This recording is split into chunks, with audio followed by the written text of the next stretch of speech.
नमस्कार, आपका स्वागत है। मैं हूं मनीषा गुप्ता। बात आज करेंगे सोने की, जहां पर भाव लगातार गिरते हुए नजर आए हैं। पिछले हफ्ते की अगर बात करें तो 2% की गिरावट के साथ 3 महीने के लोज हमने सोने को छूते हुए देखा।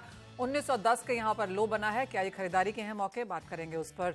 साथ ही बात करेंगे कच्चे तेल की, जहां पर पिछले हफ्ते की 4% की गिरावट के बाद इस हफ्ते की शुरुआत थोड़ी बेहतर हुई है। रशिया के साथ जो भी इस वीकेंड पे चला उसका कुछ प्रीमियम हमने प्राइसेस में जरूर आते हुआ देखा, लेकिन कितना सस्टेनेबल है इस पर भी करेंगे चर्चा। साथ ही बात करेंगे जीरे की, क्योंकि एग्रीकल्चर कमोडिटीज में ये एक कमोडिटी है जहां पर एक तरफा तेजी है। नया रिकॉर्ड है और सर्किट्स यहां पर लगते हुए नजर आए हैं। यहां पर क्या किया जाए, इन पर बात करने के लिए हमारे साथ हैं निर्मल बैंक कमोडिटीज की तरफ से कुणाल शाह और राजगौर स्पाइसेस के ओनर धनंजय राजगौर। शुरुआत लेकिन सोने के साथ कर लेते हैं। और कुणाल, जिस तरह की वॉलेटिलिटी है बाजार में, कैसे रीड करते हैं, आगे किन चीजों को वॉच करना चाहेंगे और यहां से प्राइस व्यू क्या है? या so there are two things in gold. एक जो है गोल्ड में सबसे इम्पोर्टेंट है जो सभी वेस्टर्न सेंट्रल बैंक जैसे यूरोप या यूके यूएस तीनों इंडिकेट कर रहे हैं कि आगे जाके वो अपनी मॉनेटरी पॉलिसी को और टाइटन करेंगे। So that is weighing on gold futures. But simultaneously the other development is UAE या दूसरी सेंट्रल बैंक्स अपने पोर्टफोलियो में गोल्ड ऐड करते जा रही है। सो हमने देखा था टर्की का इंटरेस्ट रेट पिछले हफ्ते सडनली 8% था, सीधा 15% कर दिया गया। So because of the tightening by the western central banks उसकी इन इफेक्ट्स कहीं ना कहीं आ रही है लगातार। सो ऐसे टाइम में गोल्ड में सेलिंग पोजीशन रखना इट्स नॉट एडवाइजेबल। मेरा आउटलुक गोल्ड में अभी भी तेजी का ही है। मुझे लग रहा है इवेंचुअली नो मैटर भले ये लोग टाइटनिंग करते हैं पर सेंट्रल बैंक अपने पोर्टफोलियो में गोल्ड ऐड करते ही रहेंगे। And that remains my base case scenario for gold to remain bullish. मुझे लग रहा है ये साल के एंड तक 700 से 800 टन का सेंट्रल बैंक का बाइंग होगा। और एक के बाद एक जैसे गोल्ड के प्राइसेस नीचे आते हैं, forget about ETF, forget about jewellery demand, central bank की बाइंग निश्चित दौर पे आने वाली है। So bullish, my view is bullish. आप बाय कर सकते हो मौजूदा स्तर पे 58,400 300 के आसपास बाय कर सकते हो ये हफ्ते में। 58,000 का स्टॉप रखना चाहिए और ऊपर में 58,800 900 में प्रॉफिट बुक करना चाहिए। कुणाल, क्योंकि इतनी ज्यादा माफ करिए बाजार में वॉलेटिलिटी है, एक वर्स्ट केस सिनेरियो कहां देखते हैं नीचे की तरफ सोने में, अंतरराष्ट्रीय बाजारों में और भारतीय बाजारों में? ओके सो मेरा जो ओवरऑल सिनेरियो था, मुझे कॉमिक्स फ्यूचर 1920 के नीचे नहीं लग रहा था, जो फिलहाल अभी 1936 डॉलर के आसपास चल रहा है। बट वर्स्ट केस सिनेरियो में जो हिसाब से टाइटनिंग की बातें चल रही है और टाइटनिंग होने ही वाली है, और तो एक बार 1995 तक आ सकता है। वो फिर से बाइंग के जोन हो जाएंगे। सो 20-30 डॉलर का करेक्शन आता है, डरना नहीं चाहिए, होल्ड करना चाहिए अपनी पोजीशन को। इसमें कब, जैसे हमने वीकेंड में रशिया से न्यूज आते हुए देखा था। सो आज इनकेस वो सेम न्यूज अगर मंडे को आज आता था तो गोल्ड एकदम एब्रप्टली शूट अप हो जाता था। तो we don't know what is going to happen, कौन सी इकोनॉमिक में प्रॉब्लम होने वाली है, जियोपॉलिटिक फ्रंट पे क्या होने वाला है। तो ऐसे टाइम में गोल्ड में डेफिनेटली आपकी लॉन्ग पोजीशन रहनी चाहिए और you will be rewarded. May be time लग सकता है थोड़ा, but you will be eventually rewarded. क्योंकि अगर टाइटनिंग का नैरेटिव इतना ही स्ट्रांग है तो गोल्ड ऑलरेडी 1700 डॉलर होना चाहिए था, क्योंकि वर्ल्ड में सब सेंट्रल बैंक टाइटन कर रहे हैं। So the narrative is after so many years central banks are left with no choice but to invest in gold. So overall global foreign exchange reserve है जो सेंट्रल बैंक का, उसका 15% gold में है, जो बढ़ के मुझे लग रहा है धीरे धीरे 30 से 35% हो जाएगा in next 3-4 years. And that remains the main reason for me to remain bullish on gold. And आपका बेस्ट केस सिनेरियो क्या होगा अगर 1895 समझिए जाता भी है, तो ऊपर में कहां देखते हैं आप सोने के prices? By the end of the year 2100 dollars या 2080 dollars, that kind of levels I am expecting by the end of the year. Alright, तो तेजी यहां पर बरकरार रह सकती है। कुणाल, चांदी में भी यहां पर क्या करने की अब राय है, क्योंकि बहुत समय तक 23 और 24 के बीच में अटकने के बाद अब हमने 22 22.5 तक के लेवल्स आते हुए देखे। See the technical aspect of the market is, एक बार जैसे कोई लेवल ब्रेक होता है दूसरा लेवल आता है, so everyone goes into the technical zone. ये अभी 22 डॉलर तोड़ दिया तो 20 डॉलर आ जाएगा। That's not the right way to look at the market from my point of view. Okay. If I like silver at $24 and now it is available at $22.5 and the fundamentals are intact, then I have to initiate long. So अगर मुझे 70,000 में अच्छा लग रहा है चांदी अच्छा लग रहा था और 67,000 में मिल रहा है, so it's more attractive because silver market is already in a deficit. the solar photovoltaic market is going to grow exponentially over the years to come. So fundamentally merit पे सिल्वर का कोई मंदी नहीं है. सिल्वर भी 67,000 68,000 के बीच में आप लॉन्ग पोजीशन क्रिएट कर सकते हैं. And eventually by the end of the year आपको 75 77 के लेवल्स दिख सकते हैं कंजर्वेटिवली. और on the worst case scenario maybe $21 एक बार दिखा सकता है. But I would not be afraid. मेरा स्ट्रक्चरल व्यू दोनों में तेजी का है, गोल्ड और silver. Silver is more bullish in fundamentals as compare to gold, because इसकी जो सोलर की जो डिमांड है, it is rising at many folds. So compounding growth आ रहा है सोलर की डिमांड में, and that is the main driver. जैसे आज से 30 साल पहले फोटोग्राफी वाज द मेन, जो आपका कैमरा में जो रोल था, that was the main driver of silver demand. Now the solar panels remain the main drivers. Absolutely. तो ये तो बात हुई सोने चांदी की, जहां पर करेक्शन है और शायद थोड़ी सी और भी आ सकती है, लेकिन इन स्तरों में भी यहां पर खरीदारी करने की राय. एक और सेक्टर जहां पर कोई मुनाफा वसूली आती हुई नहीं दिख रही है और प्राइसेस लगातार रिकॉर्ड हाइज बनाते हुए चले जा रहे हैं, और वो है जीरा. हमारे साथ राजगुरु स्पाइसेस के ओनर धनंजय राजगुरु हैं. धनंजय जी नमस्कार. आप वीकेंड पे भी बहुत ज्यादा खुश थे क्योंकि आप प्राइसेस देख रहे थे जहां पर लगातार तेजी बनते हुए नजर आ रही थी. इन स्तरों पर भी और एक्सपोर्ट की डिमांड निकलते हुए नजर आ रही है. जो करंट लेवल्स हैं 58,000 अब हमने यहाँ पर भाव आते हुए देखे हैं, यहाँ से क्या व्यू है? नमस्कार मनीषा जी, गुड मॉर्निंग. पहले आपको जीरा जितना आ रहा है उससे ज्यादा उसकी डिमांड है. 20% में 7 महीने निकालने हैं. हमने देखा लास्ट 5 महीनों में जीरा होने पर भी ये तेजी आई है, तो 20% बचने की तेजी कितनी आएगी इसका अंदाजा हम लगा सकते हैं. हम सभी ने देखा है जीरा बढ़ता है, फिर थोड़ा घटता है, फिर बढ़ता है. इससे पता चलता है कि ये तेजी ओरिजिनल है, कोई आर्टिफिशियल तेजी नहीं है. इसमें कोई व्यापारी या कोई किसी ने स्टॉक करना है ऐसा बिल्कुल नहीं है. जीरा 25 घटने में 5 से 7 दिन लग जाते हैं और बढ़ने में 1 घंटा. तो बढ़ने की स्पीड ज्यादा है, इससे हमें लग रहा है कि ये तेजी पक्की है. बांग्लादेश की मांग अच्छी है, डोमेस्टिक में भी ग्राहकी अच्छी है. जीरे में बिकवाली आएगी तो ही जीरा घट सकता है. वो मैंने लास्ट टाइम भी मैंने आपको बोला था. अभी मेरी एडवाइस है कि इस रेट से थोड़ा रुकना चाहिए, थोड़ा मार्केट स्टेबल होने दो, फिर घटने दो, फिर वापस एंट्री करनी चाहिए. तो रेंज क्या बनेगी? अभी 58 तो यहाँ पर आ गया और बाजार का तो ये भी मानना है कि 60-70 के स्तर भी आ सकते हैं, क्योंकि जैसे आपने कहा 20% जीरा है, 7 महीने आगे निकालने हैं.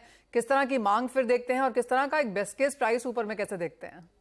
आज हमने देखा ऊंझा मंडी की बात करें, जोधपुर मंडी की बात करें तो थोड़ी बिकवाली भी है, लेकिन सामने प्राइस अभी सबको एक्चुअली जिसके पास माल पड़ा है उसको पहले बेचना है, फिर उनको लेना है. एक बात है, क्योंकि यहाँ नफा रूपी थोड़ी बेचवाली आएगी ऐसा लग रहा है. 6% की तेजी आपकी स्क्रीन पर. 58,000 के ऊपर के स्तर, 58,200 के आसपास के हाईज हमने यहाँ पर बनते हुए देखे हैं. धनंजय जी, होल्डिंग कहाँ पर है फिलहाल मार्केट में? फिर क्या स्टॉकिस्ट के पास है, एक्सपोर्टर्स होल्ड करके बैठे हैं? क्योंकि एक्सपेक्टेशन यही है कि यहाँ से और ऊपर जाएगा, तो क्या लोग अभी भी भर रहे हैं? मनीषा जी देखो, लॉन्ग पीरियड में जीरा अच्छा ही रहेगा, लेकिन होल्डिंग की जो आपने बात की तो ज्यादा माल किसी के पास है नहीं. किसानों के पास भी माल थोड़ा ही बचा है, व्यापारियों के पास भी माल थोड़ा बचा है. हालांकि तेजी सबको दिख रही है, लेकिन किसी के पास माल नहीं है. एक बात है, तो लोगों को ऐसा लग रहा है कि थोड़ा रुक के बेचे, लेकिन कहीं ना कहीं ये रेट से थोड़ी बिकवाली आएंगी. As of now Dhananjay ji, spot और फ्यूचर्स में किस तरह का तालमेल है? क्योंकि बाजार ये कह रहा था कि स्पॉट में ज्यादा जल्दी बढ़ रहा है और फ्यूचर्स उसे फॉलो कर रहा है, और हमने ऑफकोर्स ओपन इंटरेस्ट तो यहाँ पर बढ़ते हुए देखा ही है. तो जो स्पेकुलेटिव मूव्स हैं, क्योंकि फंडामेंटल्स अच्छे हैं तो क्लियरली लोग पैसा भी लगा रहे हैं, तो एज ऑफ नाउ क्या डिफरेंस प्रीमियम पे चल रहा है?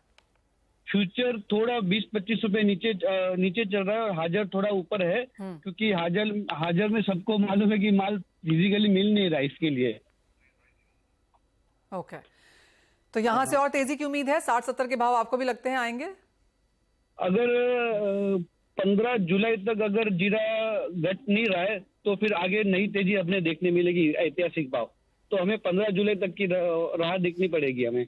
ऑल राइट, हम तो 15 मई, 15 जून, 15 जुलाई भी देख लेंगे. और यहाँ पर एक तरफ था तेजी लगातार भावों में बनती भी नजर आई है. कुणाल, आपका क्या व्यू है? जिस तरह का भाव ऊपर में गया है, technically clearly by large over bought होगा, लेकिन यहां से आप क्या देख रहे हैं चार्ट्स पे?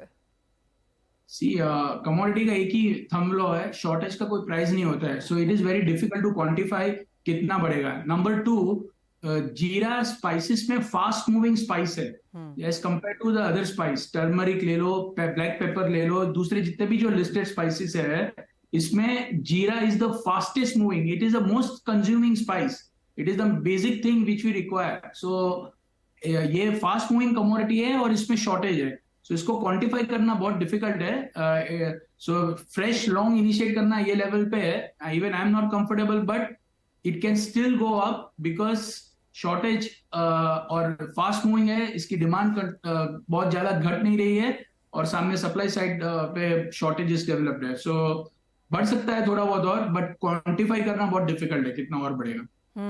धनंजय जी, अगर पिछले साल से इस साल में कंपेयर करें तो एक्सपोर्ट्स के क्या हाल हैं? एक्सपोर्ट इस साल थोड़ा कमजोर है, वॉल्यूम कम है। मनीषा जी, महंगाई बढ़ गई है, इसके लिए वॉल्यूम कम है, लेकिन पेमेंट बहुत बड़े बड़े होते तो लोग डर रहे इस टाइम पे। तो आप कह रहे हैं वैल्यू ज्यादा है लेकिन वॉल्यूम कम है, ऑब्वियसली क्योंकि वॉल्यूम कम ही है। ये सही बात है। ऑल राइट धनंजय, बहुत शुक्रिया साथ जुड़ने के लिए। तो क्लियरली जीरा वहां और बढ़ता हुआ, और एक्सपेक्टेशन यही है कि अगर ऑल माल नहीं आता तो और यहाँ पर हर महीने के हिसाब से जो हम तेजी बनता हुआ देखते हैं वो देख ही सकते हैं। वो चार्ट आपकी स्क्रीन पे लेके आएंगे जहां पर हम आपको दिखा रहे थे कि दर महीने यहाँ पर किस तरह की मूव देखने को मिली है। और अगर आपको बताएं कि मई में इतना ज्यादा जीरा नहीं बढ़ा था क्योंकि कुछ मुनाफा वसूली भी देखने को मिली थी, 36-38 तक भी हमने यहाँ पर भाव गिरते हुए देखे थे, लेकिन उसके बाद काफी अच्छी खासी तेजी। कुणाल, आप एक कोई पॉइंट कह रहे थे यहाँ पे? सो ये जैसे अभी जीरा में जो मूव आया है, ऐसे ही स्पाइसेस में सिमिलर मूव आ सकता है टर्मरिक में गोइंग फॉरवर्ड, बिकॉज टर्मरिक का सोइंग ये साल ड्रॉप होने वाला है और ईल्ड भी नेगेटिवली इफेक्ट हो सकती है। सो अगर आप लोग किसी को पोजीशन ही बिल्ड करनी है, देन आई थिंक जीरा से ज्यादा कंफर्ट में देख रहा हूँ टर्मरिक में। Turmeric is the next jeera going forward for next 1 year period. So इसके प्राइस ऑलरेडी ऊपर आया है और मुझे लग रहा है बहुत एक्सपोनेंशियली ऊपर जा सकते हैं आने वाले साल में। Well absolutely. और पिछले महीने 10 दिन या 15 दिन की बात करें तो हल्दी के भाव काफी अच्छे बढ़े भी हैं। 9,300 तक आने के लिए यहाँ पर पिछले एक महीने में करीबन 16% की तेजी यहाँ पर हल्दी ने ऑलरेडी देखी है। इस साल की शुरुआत बहुत बेहतरीन नहीं हुई थी क्योंकि सबका ख्याल यहाँ पर जीरे की तरफ था, लेकिन उसके बाद जिस तरह से हल्दी ने यहाँ पर तेजी पकड़ी है, 3 महीने में 36%, एक महीने में 16%, तो अच्छी खासी गेन्स हमने यहाँ पर भी बनते हुए देखे।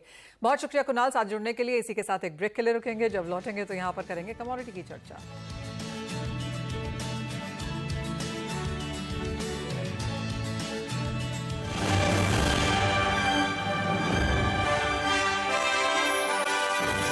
नमस्कार, स्वागत है आपका कमोडिटी की चर्चा में, जहां पर सब्जेक्ट हमारा आज ग्राउंडनट है। और 13 साल के लंबे इंतजार के बाद एनसीडीएक्स ने मूंगफली का वायदा लॉन्च किया है। शुरुआती रुझान यहां पर तेजी का रहा। एक्चुअली अगर पिछले एक महीने की बात करें तो 100-150 रुपए की तेजी मूंगफली के भावों में हमने आते हुए देखी, लेकिन उसके बाद कुछ मुनाफा वसूली भी है। लेकिन कैसा है कारोबार, कैसे कर सकते हैं आप ट्रेड्स, आगे जाके किस तरह का रुझान रह सकता है, इन सब पर बात करने के लिए हमारे साथ श्री बालाजी मल्टी कमोडिटीज के सीईओ अंकित चांगला हैं। अंकित नमस्कार, अभी रिसेंटली आपसे मुलाकात भी हुई है और खुशी है कि आप सीएनबीसी आवाज पर भी जुड़े हैं। कैसे देखते हैं आप, फर्स्ट ऑफ ऑल माफ कीजिए, जिस तरह के ट्रेड्स हमने मूंगफली में एज ऑफ नाउ एक्सचेंज पे आते हुए देखे हैं, स्पॉट से एज ऑफ नाउ क्या रुझान है? हेलो मनीषा, एक्चुअली अभी जो ग्राउंडनट का जो कॉन्ट्रैक्ट है ये बहुत प्री मैच्योर स्टेज पर है, अभी रिसेंटली लॉन्च हुआ है। और अभी हम जैसे जानते हैं कि ये कमोडिटी जो है ये अभी लास्ट फेज में है। अभी इसका जो फसल है उसका आवक शुरू होने वाला है, तो अभी जो वॉल्यूम्स है, जो मार्केट्स है, वो प्री मैच्योर लेवल पर है। अभी हमें थोड़ा वेट करना चाहिए। जैसे ही कमोडिटी मार्केट में आने लगेगा तो उसमें वॉल्यूम एंड पार्टिसिपेशन बढ़ेगा। फार्मर्स आएंगे, प्रोसेसर्स आएंगे, ट्रेडर्स आएंगे, सबका पार्टिसिपेशन अपने आप धीरे धीरे इसमें बढ़ने लग जाएगा। एज ऑफ नाउ अगर बात करें तो जो इसके भाव हैं ये बहुत फेयर भाव है। सब जितने भी मिलर्स हैं, प्रोसेसर्स हैं, उनके ऑलरेडी पूरा स्टॉक है अवेलेबल इन हैंड, क्योंकि उनको पता है कि उनका कितना डिमांड रहने वाला है और बेसिकली वो सब पहले से अपने पास रॉ मटेरियल को लेकर चलते हैं। बट नए कॉन्ट्रैक्ट से जब से नई फसल आने लगेगी तो सब चीजें चेंज हो जाएगी। एनसीडीएक्स पे आने के कारण एक फेयर प्राइस मिलने लगेगा, जिससे ट्रेडर्स का इंटरेस्ट बढ़ेगा। तो ओवरऑल जो डिमांड पहले चलती थी वो डिमांड ऑलरेडी बढ़ जाएगी। जो ग्राउंडनट है उसका जैसे आपने कहा भी जी अंकित, जैसे आपने कहा भी कि प्रीमेच्योर मार्केट है और जब तक बाजार यहाँ पर फुल्ली काम करना शुरू करेंगे तो एक्सचेंज को भी उतना समय मिलेगा शायद इसको सॉर्ट करने के लिए। हैविंग सेड दैट, किस तरह का पार्टिसिपेशन आपने देखा है? क्योंकि एनसीडीएक्स कह रहे हैं कि एफपीओज ऑलरेडी यहाँ पर कारोबार कर रहे हैं, और आप अगर हमें यहाँ पर बता सकें कि जो मिलर्स हैं, प्रोसेसर्स हैं, एक्सपोर्टर्स हैं, वो कैसे इसका फायदा उठा सकते हैं, क्योंकि काफी ब्रॉड मैच्योर्ड मार्केट ये ऑन ग्राउंड है। जो ग्राउंडनट का बेसिकली फसल है वो बहुत बड़ा फसल है, कोई छोटा फसल नहीं है। और अभी आप देखोगे तो पार्टिसिपेशन जो हो रहा है वो सिर्फ जुलाई कॉन्ट्रैक्ट में हो रहा है, आगे के कॉन्ट्रैक्ट में ज्यादा पार्टिसिपेशन नहीं हो रहा है। तो अभी धीरे धीरे जैसे जैसे इस कॉन्ट्रैक्ट के अंदर डिलीवरी लगना शुरू होगा, अभी क्या होता है जैसे कोई तो लोग सर्व करते हैं, समझते हैं, डिलीवरी भेजते हैं, उसका टेस्टिंग होता है। तो जैसे जैसे माल लगने लगेगा वैसे वैसे हम देखेंगे कि हमारा जो पार्टिसिपेशन है प्रोसेसर्स का, ट्रेडर्स का, एक्सपोर्टर्स का, वो सब आने शुरू हो जाएगा मार्केट के अंदर। तो अभी हमें थोड़ा सा वेट करना पड़ेगा जब तक डिलीवरी नहीं आती। बट हाँ, हमें जो भी पार्टिसिपेशन दिख रहा है वो एफपीओ से पार्टिसिपेशन है, बिकॉज फार्मर्स के पास उनको पता है कि उनके पास माल है तो वो रोल ओवर कर सकते हैं। रोल ओवर का ऑप्शन हमेशा रहेगा और ये कॉन्ट्रैक्ट हमेशा से हाई डिमांड कॉन्ट्रैक्ट रहा है। तो मुझे नहीं लगता कि इसमें कहीं भी दिक्कत है। प्राइसेस है वो फेयर प्राइस है, यहाँ से रुझान तेजी की तरफ ही रहेगा, मंदी की तरफ नहीं रहेगा। ऑलराइट, तो यानी कि स्ट्रक्चरल या डायरेक्शनल तेजी है फिलहाल बाजार में और मंदी की यहाँ पर एज ऑफ नाउ एक्सपेक्टेशन नहीं करनी चाहिए। अंकित, आपसे एक केस स्टडी के तौर पर भी जानना चाहेंगे कि अगर कोई क्रशर है, कोई प्रोसेसर है, हेजर्स के लिए अगर ये बाजार देखा जाए तो उनको कैसे इसे वॉच करना चाहिए, कैसे कारोबार करें? प्रोसेसर्स के लिए तो NCDEX is a very good platform. They can hedge there prices, उनको प्राइस का कोई रिस्क नहीं लेना। पहले उनको माल को स्टॉक करने की जरूरत नहीं है। एक्सचेंज में 12% मार्जिन के अंदर कमोडिटी ले सकते हैं, जबकि फिजिकल मार्केट में 100% उनको पैसा देना पड़ता था। तो देखा जाए तो एनसीडीएक्स पे आकर उनको बहुत बेनिफिट मिलने वाला है। उनको अपने स्टॉक रॉ मटेरियल्स को कम स्टॉक करना पड़ेगा अब की बजाय जो आज वो कर रहे हैं। उनको प्राइस रिस्क मैनेज मिल जाएगा। आज उनको माल जब भी चाहिए होगा उनको मार्केट से मिल जाएगा। जब उनको माल बेचना है तो मार्केट बेच सकते हैं। जिसकी कैपेसिटी है, जो ज्यादा माल लेना चाहता है ज्यादा माल ले सकता है, उसको रिस्क नहीं लगेगा। तो उन लोगों के लिए बहुत सारे फायदे हैं मार्केट के अंदर। एब्सोल्युटली। तो एफपीओज यहाँ पर कारोबार कर रहे हैं, वो एक स्टेक होल्डर हैं और जैसे आपने कहा कि प्रोसेसर्स, मिलर्स यहाँ पर कारोबार कर सकते हैं। बड़ी बाजार है क्योंकि सीड है, ऑयल है, एडिबल की तरह से यूज होता है, केक भी है, तो काफी बड़ा बाजार है जो यहाँ पर प्रॉक्सी हेज कर सकता है। लेकिन अंकित, एक बाजार यहाँ पर रिटेल का भी होता है और हमने देखा है कि इंटरनेशनल मार्केट्स में तो जब एग्रीकल्चर कमोडिटीज की बात आती है तो काफी सारी ब्रोकरेजेस हैं, फंड मैनेजर्स हैं जो सिर्फ एग्रीकल्चर में यहाँ पर कारोबार करते हैं। इंडियन मार्केट्स में जहां तक रिटेल पार्टिसिपेशन की सीन है उसे आप कैसे देखते हैं, कैसे वो इसका यहाँ पर फायदा उठा सकते हैं?